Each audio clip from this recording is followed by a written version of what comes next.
नमस्कार विद्यार्थी मित्रांनो, रत्नमाला राऊत यूट्यूब चॅनलवर तुमचे स्वागत आहे। आजच्या व्हिडिओमध्ये आपण इयत्ता 9वी गणितामधील 2 नंबरचा चॅप्टर वास्तव संख्या यामधील सराव संच 2.3 सोडवणार आहोत। तर हा सराव संच सोडवत असतानाच आपण बऱ्याचशा गोष्टी इथे जाणून घेणार आहोत। तर बघा, पहिला प्रश्न आहे, पुढील कर्णींच्या कोटी सांगा। तर समजा इथे तुम्हाला उदाहरणासाठी मी इथे एक संख्या दाखवली आहे, वर्गमुळात ए आणि मूळ दाखवलेलं आहे एनवे। तर बघा, इथं अशा पद्धतीची जर एखादी कर्णी संख्या असेल तर ह्या एला कर्निस्थ संख्या म्हणतात, ह्या एनला या कर्णीची काय म्हणतात, कोटी म्हणतात। आणि हे जे सिम्बॉल आहे ह्या सिम्बॉलला कर्णीचा सिम्बॉल असं म्हटलं जातं किंवा कर्णी चिन्ह असं म्हटलं जातं। तर बघा, यावरून आपण इथं कोटी सहज काढू शकतो। एन म्हणजे या काय आहे, कर्णीची कोटी आहे। तर इथं किती आहेत, 3 आहेत, म्हणजेच या कर्णीची कोटी आहे 3। त्यानंतर इथे बघा 2 नंबरला 5 वर्गमुळात 12 आहे। तर हा 5 सेपरेट आहे, हा वर्गमुळात 12 सेपरेट आहे। जेव्हा कर्णीच्या इथं कोटी दिलेली नसती, फक्त हा सिम्बॉलच दिलेला असतो, तेव्हा या 12ची कितवी मूळ असते, दुसरे मूळ असते। इथं 2 लिहायचे, 2 लिहिलं तरी चालते किंवा लिहिलेले नसले तरी देखील इथे किती लिहायची, कोटी 2 लिहायची अशा वेळेस। 3 नंबरला आहे बघा, इथं 4 ही संख्या आहे आणि मध्ये कर्निस्थ संख्या 10 आहे आणि एन म्हणजे कोटी आहे 4, म्हणून कर्णीची कोटी इथं 4 आहे। इथे नंबर लिहिलेला नाही, एन दाखवलेला नाही आहे, म्हणजेच किती लिहायचा असतो, 2 लिहायचा असतं। हे काय असते, वर्गमूळ असते। त्यानंतर इथं कर्निस्थ संख्या 18 आहे आणि कोटी 3 आहे। तर अशा पद्धतीने कर्णीची कोटी लिहिणं हे अतिशय सोपं आहे। तर तुम्ही हे समजून घेतलेलंच असेल इथे। त्यानंतर बघा, आपण प्रश्न क्रमांक 2 इथे सोडूया। तर 2 प्रश्न क्रमांक काय आहे, पुढीलपैकी कोणत्या संख्या कर्णी आहेत हे सांगा। तर कुठली संख्या कर्णी आहे आणि कुठली नाही हे सांगायचं आहे। तर बघा, इथं 51 दिलेले आहेत। तर 51 अशी कुठली संख्या आहे का की जिचं तिसरं मूळ 51 आहे? तर अशी कुठली संख्या नाही आहे की जिचं तिसरं मूळ 51 आहे, म्हणजे ही अपरिमेय संख्या आहे, म्हणजेच ही काय आहे, कर्णी संख्या आहे।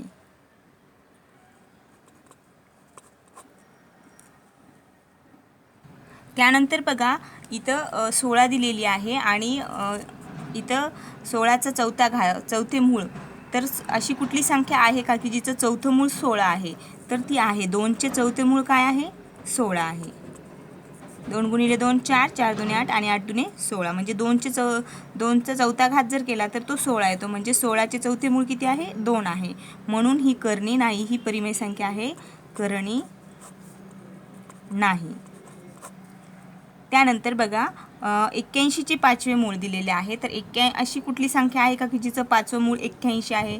तर अशी संख्या नाही आहे, म्हणजेच ही अपरिमेय संख्या आहे, ही कर्णी आहे, कर्णी आहे अशा पद्धतीने लिहायचं आहे। त्यानंतर वर्गमुळात 256 दिलेले आहेत। आपल्या सर्वांना वर्ग तर पाठच असतील, इवन 20 पर्यंतचे वर्ग सर्वांच्या पाठच असतात। तर बघा, तुम्ही शिकला असाल की 16चा वर्ग किती आहे, 256, म्हणजे 256चे वर्गमूळ किती आहे, 16 आहे। जेव्हा इथं कोटी लिहिलेली नसते तेव्हा ती वर्ग करणी असते, हे लक्षात राहू द्या। तर 256चे दुसरे मूळ म्हणजे 256चे वर्गमूळ 16 आहे, म्हणून ही काय आहे, कर्णी नाही आहे, कर्णी नाही आहे। त्यानंतर 64चे तिसरे मूळ असणारी संख्या आहे 4, 4चे तिसरे मूळ, मग 4चा तिसरा घातांक किती आहे, 64 आहे, म्हणून दिलेली संख्या देखील काय नाही आहे, कर्णी नाही। थोडक्यात जर मूळ निघाले नाही, अपरिमेय संख्या असेल तर ती कर्णी आहे असं लिहायचं आहे। आणि जर तुम्ही त्याचा वर्ग, घातांक, तिसरे मूळ, चौथे मूळ, 5वे मूळ कुठलेही ते असेल तर ती कर्णी नाही असं म्हटलं जातं। तर 22 छेदस्थानी 5, वर्गमुळात 22 छेदस्थानी 5 हे कुठल्याही संख्येचं काय नाही आहे, वर्ग नाही आहे, तर वर्गमूळ नाही आहे, तर त्यावरून ही अपरिमेय संख्या आहे आणि म्हणून ही कर्णी आहे। तर अशा पद्धतीने बघा, 1 नंबरची संख्या कर्णी आहे, त्यानंतर 3 नंबरची संख्या एक कर्णी आहे आणि 6 नंबरची संख्या एक कर्णी आहे। तर यानंतर आपण प्रश्न क्रमांक 3 सोडवूया। प्रश्न क्रमांक 3, खालील जोड्यांपैकी कोणत्या कर्णीच्या जोड्या सजातीय व कोणत्या विजातीय आहेत हे ओळखा। तर बघा इथे संख्या दिलेली आहे, ही कर्णी संख्या आहे 52 आणि ही 5 कर्णी संख्या आहे 13. तर इथे जी 5 वर्गमुळात 13 ही संख्या आहे, ह्या कर्णीचं हे सोपं रूप आहे. याला आपण आणखी सोप्या रूपात लिहू शकत नाहीत, परंतु वर्गमुळात 12ला आपण सोप्या रूपात लिहू शकतो. वर्गमुळात 52ला आपण सोप्या रूपात लिहू शकतो. तर वर्गमुळात 52 म्हणजे 13 × 52 आहेत, म्हणून 13 × 4 आपण लिहू शकतो. तर आता बघा इथे वर्गमुळात 13 आणि वर्गमुळात 4 आहे. तर वर्गमुळात 4 म्हणजे किती असणार आहे, 2 असणार आहेत आणि हे वर्गमुळात 13 जशास तसे लिहिले. तर याचा अर्थ काय होतो, हे जर वर्गमुळात घेतले आपण तर हे 4 होतील. 13 × 52.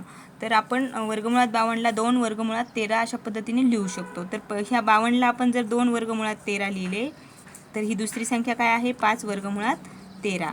तर बघा ही कर्णीची सजातीय कर्णी आहे, सजातीय कर्णींची जोडी आहे. हे कशावरून ओळखायचं, तर इथे आलेल्या कर्णीची कोटी समान पाहिजे.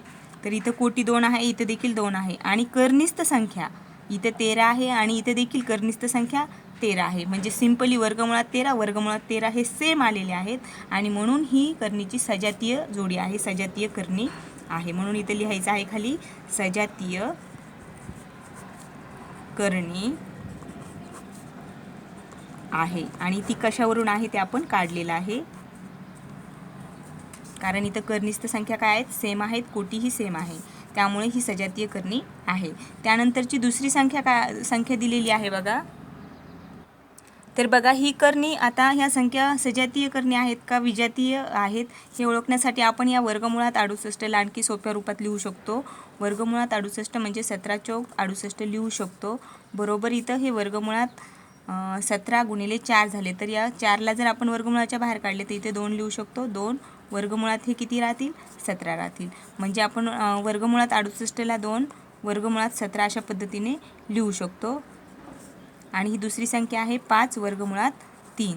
तर बघा इथं कर्णिस्थ संख्या ह्या वेगवेगळ्या आलेल्या आहेत. कर्णिस्थ संख्याही वेगळी आहे, कोटी समान आहे, परंतु कर्णिस्थ संख्या वेगळी आहे, म्हणून ही विजातीय कर्णी आहे, विजातीय कर्णी आहे. त्यानंतर 3 नंबरच्या संख्या आपण इथे लिहूया.